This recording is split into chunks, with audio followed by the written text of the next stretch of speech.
El Vaticano ha elegido un nuevo papa, Robert Prevost, que se ha llamado Leo XIV o León XIV.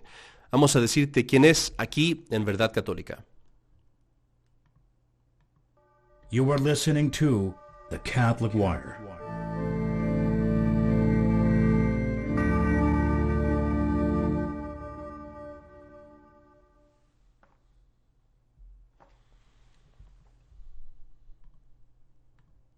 ¿Qué tal amigos? Bienvenidos a Verdad Católica. Hace mucho tiempo que no hacemos ningún video y estamos, ahora en una situación en la que tenemos que hacerlo. Quitamos tiempo de muchas ocupaciones que son las que nos han impedido hacer videos últimamente. Hemos estado pues trabajando muy intensamente en la formación de un monasterio carmelita, con el fin del año escolar, muchas cosas, ¿no? Pero bueno, ahora tenemos que hablar de esto. El Vaticano murió recientemente Bergoglio y ahora viene el sucesor después de un cónclave realmente muy corto, notoriamente corto, casi parecería demasiado corto. Viene la elección de Robert Prevost, que es un ciudadano americano. Eh, Vamos a hablar un poco de él. No podemos, es importante pues no decir nada de lo que yo pienso que va a ser o cómo es. Vamos reduciéndonos simplemente a los hechos. Sí vamos a cubrir algunas de las cosas de su historia pasada. Lo primero que tenemos que considerar es que Prevost es un hombre que forma parte de la organización del Vaticano II, forma parte de la religión del Vaticano II, lo que es la Iglesia Católica moderna, digámosle más bien modernista y no católica. Porque en el Vaticano II se contienen herejías muy graves. El Vaticano II contiene un documento llamado Nostra Aetate, en donde se dice que el hinduismo lleva a la suprema... Básicamente el Vaticano II, aunque mucha gente no lo sabe, es un concilio en el que se enseñó y a partir de entonces se ha enseñado una herejía muy perniciosa, que es la herejía de que no es necesaria la Iglesia Católica para la salvación, que tú te puedes salvar en cualquier religión, que Dios obra en las falsas religiones, que es una blasfemia, porque las falsas religiones todas contienen graves errores y Dios no es el autor del error. Esto se enseña principalmente en el documento del Vaticano II llamado Nostra Aetate, en donde se dice que el hinduismo lleva a la suprema iluminación, creo que dice, que el budismo lleva a la suprema liberación, que los musulmanes adoran al verdadero Dios, que los musulmanes no creen en la Trinidad, pero allí dice que los musulmanes adoran al verdadero Dios, aunque no reconocen a Jesucristo como Dios. Así dice en ese documento. Es una herejía. Entonces, todo aquel que acepta el Vaticano II, estos documentos del Vaticano II, es propiamente un hereje, contra el artículo de la fe de nuestro credo que dice, creo en la Santa Iglesia Católica. Prevost, obviamente, como el jefe de esta organización del Vaticano II, ha aceptado estos documentos, ha enseñado esta doctrina, como vamos a ver, y por lo tanto es una persona que no se puede decir que tenga la fe católica íntegra, y por lo tanto no la tiene en absoluto. Considerando esto, entonces uno se pregunta, vamos a ver otro Francisco, vamos a ver a una persona que va a traernos pachamamas, vamos a ver a alguien que va a estar empujando la agenda LGBT, el transgender, y bueno, uno puede ver ahorita, hay personas que están diciendo, mira, él dijo esto y aquello, ¿no? Criticando a la agenda LGBT y todo eso. Pero bueno, vamos viendo los detalles, vamos viendo sus hechos, para que sepamos realmente quién es esta persona. Uno de los principales casos, muy terribles casos que se dieron con él, fue, vamos a ver aquí un pequeño video que nos muestra eso. No quiero mostrar el audio del video, no es necesario realmente. Pero vamos a tenerlo aquí mostrándolo para que se vaya viendo, ¿no? Uno de los casos más sonados en contra de él es el caso de un abuso de 3 menores en Perú, en la diócesis que él estaba regentando en aquel entonces. Y estas 3 personas, una de ellas como su locutora, se quejaron ante Prevost pidiendo justicia contra el sacerdote que había abusado de ellas. Antes de entrar a eso, que este es el caso más sonado porque esta mujer que estamos viendo aquí en el video, esta mujer fue a las noticias y ella, pues como están viendo ahí, se hizo público su caso. Este es el caso más sonado. Pero antes de esto, ya tenía Prevost 2 casos de abuso que él había protegido.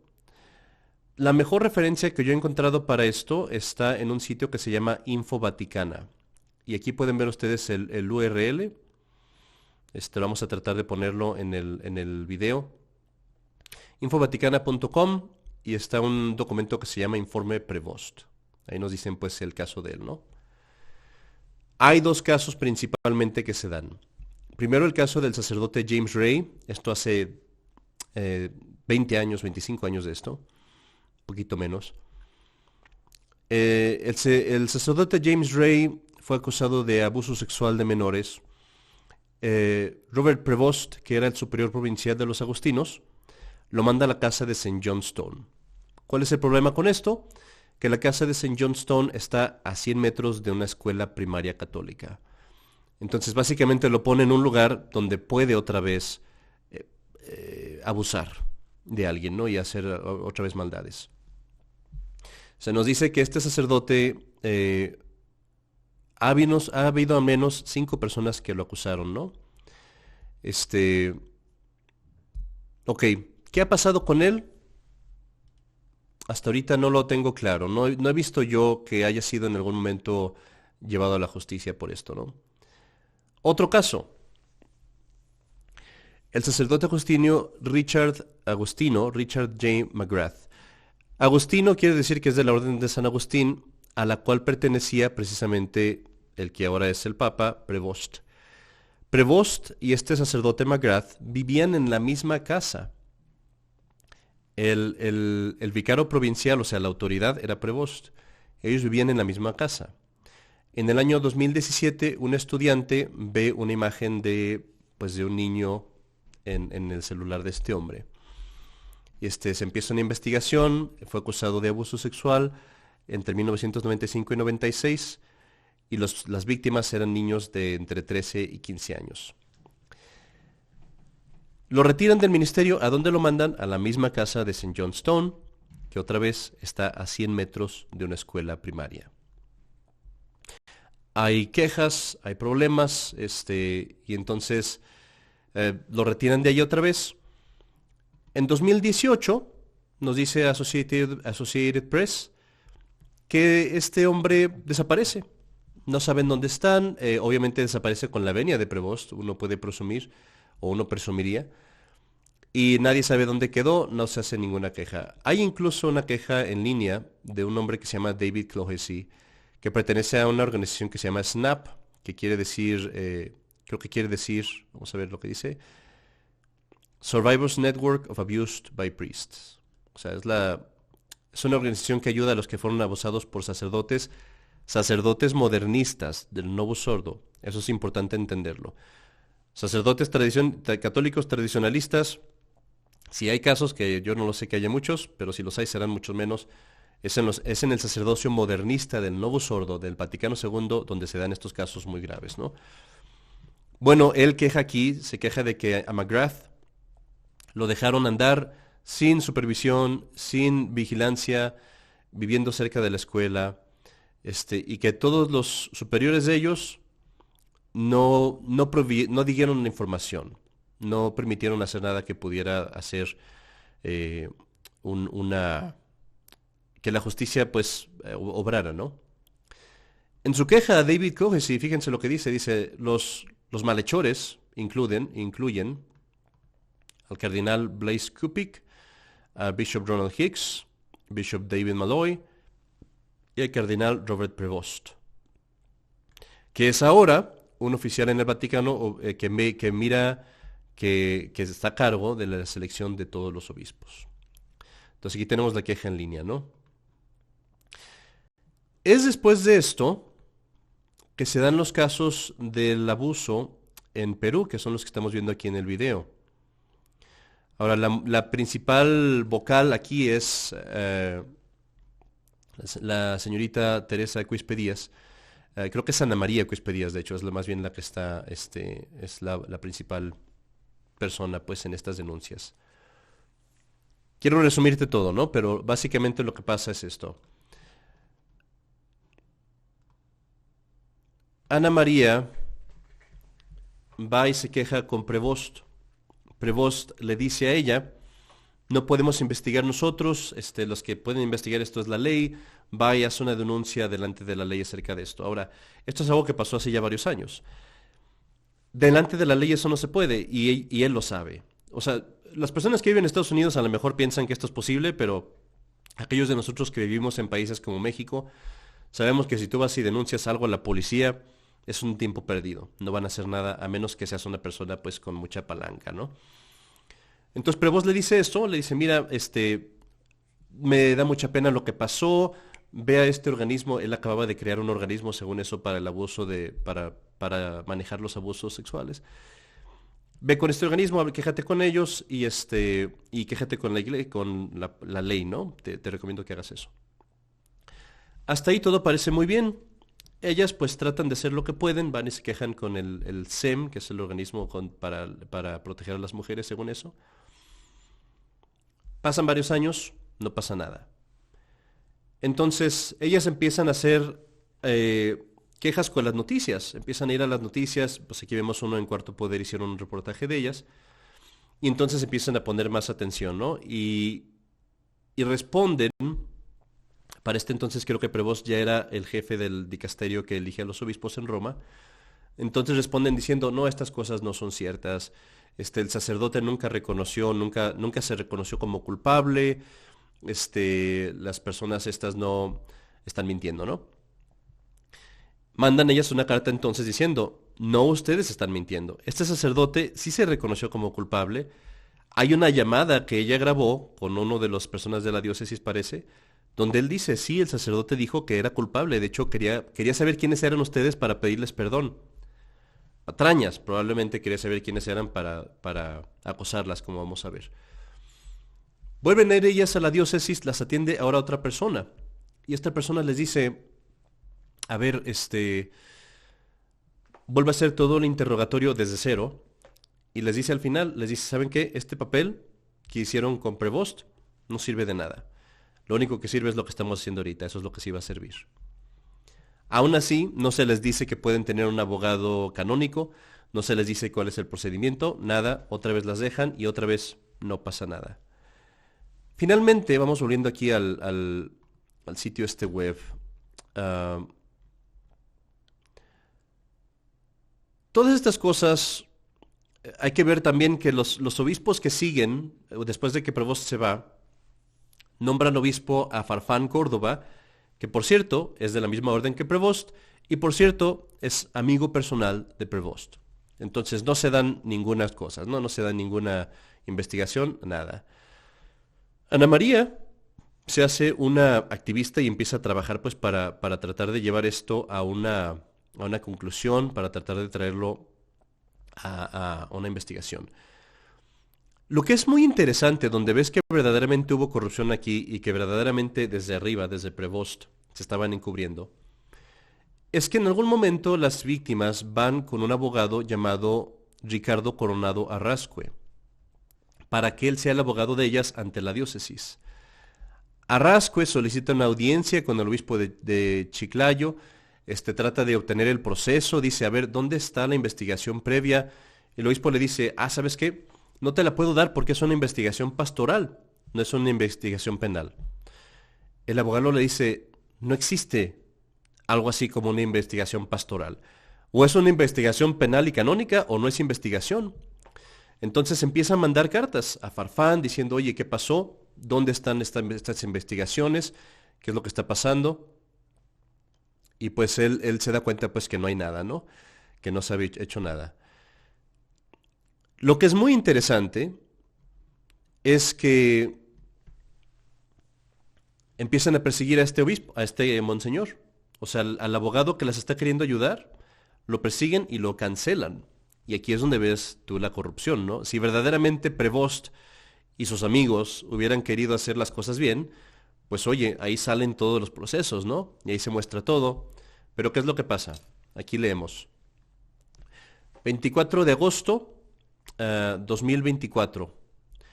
Inesperadamente, la Conferencia Episcopal Peruana publica una nota de prensa informando que Coronado, que es el abogado de las víctimas, no puede ejercer como canonista en el Perú, ni puede seguir defendiendo a sus actuales patricionados, entre los cuales se encuentran, además de las 3 víctimas, religiosos y clérigos.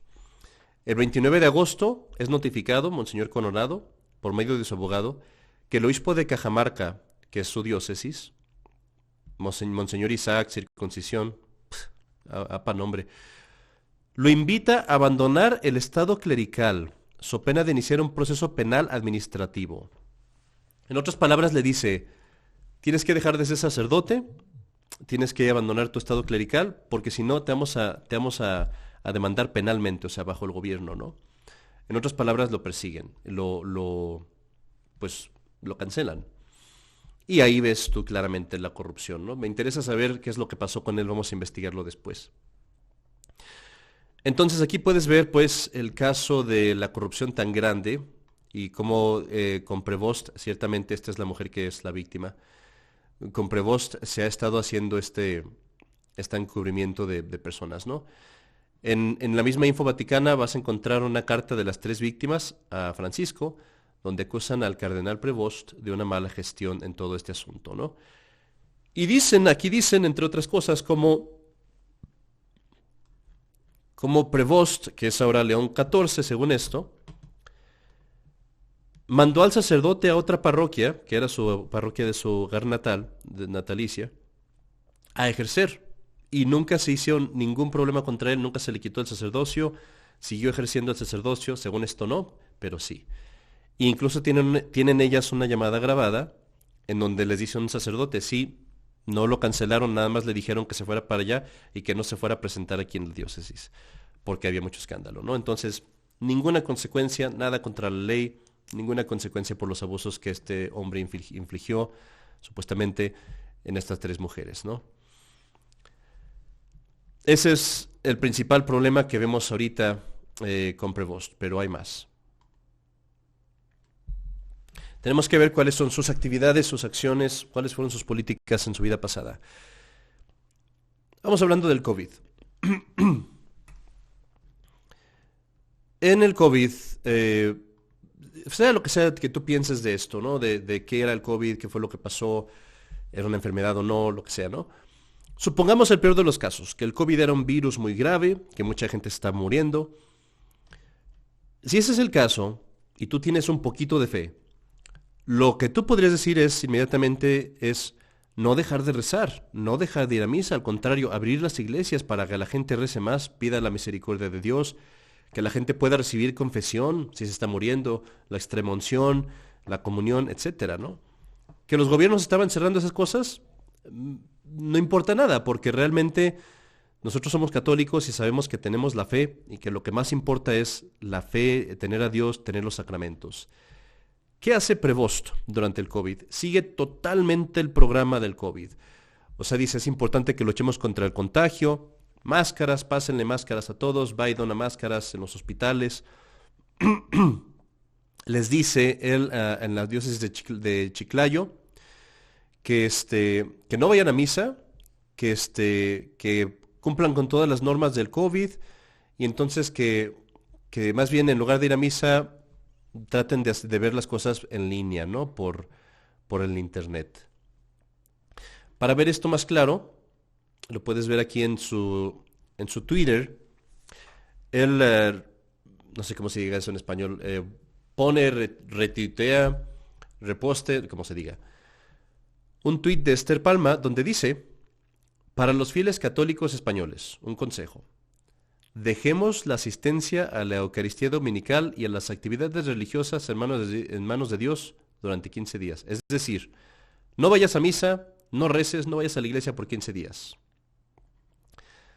Y ella dice aquí, como todos los fieles católicos de la diócesis de Madrid, están dispensados de la asistencia a la celebración dominical. Y Prevost, pues siguiendo el programa, ¿no? Él dice, sí, no vayan a la iglesia durante el COVID. También tenemos una duda. Prevost va a ser ecuménico, va a traernos la Pachamama, todo ese tipo de cosas. Pues vemos que aquí también en su Twitter, él vuelve a poner el video de Francisco, un video blasfemo, horrible, apóstata, en donde ponen al niño Dios junto a Buda, junto al rosario y la menorá, como si fuera la misma cosa, ¿no? Las cosas del demonio junto a las cosas de Dios, las cosas de Belial junto a las cosas de Dios. Y Prevost pues pone esto aquí, así que podemos esperar, sí amigos, prométanse más asisis, más ecuménicos, más blasfemias, más faltas contra el primer mandamiento que nos dice, amarás a Dios sobre todas las cosas, no tendrás dioses falsos delante de mí. Esto es quien Prevost es, podemos verlo en su mismo Twitter. La otra pregunta que nos viene es, ¿va a aceptar el LGBT? ¿Va a aceptar el transgender? ¿Va a seguir con todos sus movimientos? ¿Va a moverse lentamente hacia allá y no tan lentamente como lo estaba haciendo Francisco? Y una cosa que hay que tener en cuenta es que las autoridades del Vaticano II, esta jerarquía modernista, tiene un doble discurso. O sea, van a decir cosas muy conservadoras para que sus apologetas, ¿sí es así? Apologistas conservadores puedan tener algo con qué trabajar, pero al mismo tiempo van a hacer acciones que destruyen la moral católica, que destruyen la verdad. Y eso lo publican o no lo publican dependiendo de la política que convenga, ¿no? Así lo hizo Francisco, así parece que lo va a hacer Prevost. ¿Por qué lo digo? Pues vamos a ver su Twitter, ¿no? Mucha gente está poniendo ahorita algunas citas de él que parecen ser muy conservadoras, cosas muy buenas, que él criticó el movimiento transgender porque creaba más géneros de los que existían. Nota una cosa aquí, la razón por la que se critica el movimiento transgender como sacerdote es, primero, porque es una cosa que ofende a Dios, el que el hombre se vista como mujer y la mujer como hombre. Segundo, no porque cree muchos géneros, sino porque es falso, es inminentemente, totalmente falso. Aunque no creara géneros distintos, pero con que digas que el hombre es mujer y que la mujer es hombre, con eso ya está absolutamente falso y es abominable a Dios, abominable a Dios. Bueno, pues uno podría tener esperanzas por los comentarios que dijo, pero vamos viendo una cosa en su Twitter. En su Twitter, después de Bishop Burbidge, que estaba quejándose de George Floyd, que es un caso es un caso de un activismo comunista aquí en Estados Unidos y él pues también lo promueve. Vemos que él, Robert Prevost, pone aquí un tweet de Iván y punto. O sea, él toma un tweet de esta persona y lo pone en su propio perfil, que es darle una plataforma. O sea, a la hora que tú haces eso como sacerdote, y uno tiene que tener mucho cuidado con esto, tú estás aprobando a esta persona, tú estás diciéndole a esta persona, hey, te estás diciéndole a tu gente, a tus seguidores, vayan a ver quién es este fulano, ¿no? Entonces aquí pone él un retweet de Iván y punto. ¿Quién es Iván y punto? Vamos a ver su tweet. Eso te dice todo. Un hombre blasfemamente vestido como monja, obviamente es una cosa horrible y blasfema, con una bandera transgender, soy lesbiana, soy gay, soy bisexual, soy transexual, soy intersexual, soy queer, que es básicamente Sodoma y Gomorra, ¿no? Entonces se tienes a Prevost poniéndote un tweet de una persona que es un digno habitante de Sodoma y Gomorra. Y esta persona, para variar, también, de hecho, acepta y promueve al Papa Francisco. En esta caricatura que tiene ahí es una caricatura haciendo burla de los conservadores, diciendo que Francisco fue un buen papa porque hizo enojar a los conservadores. Esto lo pone, pues, Prevost allí en su profile en Twitter. Así que, queridos amigos, pues, ¿qué podemos esperar? ¿Qué podemos esperar de el llamado León XIV? Sino, pues, más de Francisco, ¿no? Hay que tomar en cuenta una cosa. Cuando Prevost ya tenía todos estos escándalos de abuso sexual, los escándalos en Estados Unidos, los escándalos en Perú, después de eso, ya habiendo salido esto en las noticias, obviamente eso lo hace un muy mal candidato para estar en cualquier puesto de responsabilidad en el Vaticano. Y a pesar de eso, Francisco lo pone en el puesto de más importancia en el Vaticano, el puesto que tú te puedes imaginar de más importancia, que es la elección de obispos. él estaba a cargo de la elección de obispos, a pesar de ser un hombre acusado de encubrir varios sacerdotes abusadores en varias ciudades, no solamente en un lugar. Y Francisco, a pesar de eso, lo eleva. Todas las posiciones en las que Francisco lo puso eran posiciones para elevarlo al papado. O sea, lo eleva primero a ser obispo, después a ser cardenal, en una posición donde ya es papable, y luego lo pone como jefe de los obispos. En este momento ya Prevost es un candidato al papado. Todo fue es diseñado para traerlo a la posición en la que él pueda ser papable. Y acordémonos que una gran cantidad de los que votaron, creo que 100 o algo así, fueron puestos por Francisco. O sea, Francisco hizo lo que le llaman stack the court.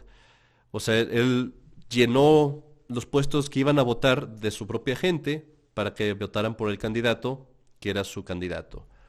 Entonces, Prevost es definitivamente el legado, el sucesor de Francisco, y yo diría que hasta tal vez peor, porque tan siquiera Francisco era un hombre que no tenía mucho talento para disimular. Prevost claramente se ve es una persona más inteligente, con mucho más eficacia, más educado, ciertamente, y eso lo hace un enemigo más peligroso, porque va a saber manejar la política muy bien. León XIV es una línea más en los sucesores de los falsos papas que están destruyendo la Iglesia Católica. Nosotros, como católicos, tenemos el gran deber de luchar por nuestra fe, mantener la fe católica de siempre, no la del Vaticano II, mantener la misa católica de siempre, la misa tradicional en latín, dicha por sacerdotes ordenados, por obispos verdaderos y válidos, no obispos modernistas, y mantener sobre todo la moral y la fe católica. Tenemos que luchar contra esto y pasar la voz. La única forma de resolver la crisis en la Iglesia Católica es que todos los católicos sepan que la institución del Vaticano II es una institución falsa, apóstata, herética, y que los jerarcas que la rigen no son católicos. Hasta que todos sepamos eso, no vamos a poder liberar a la Iglesia Católica de la garra de estos comunistas, liberales y francamente apóstatas. Soy el Padre Carlos Cepeda, para Verdad Católica. Que Dios los bendiga.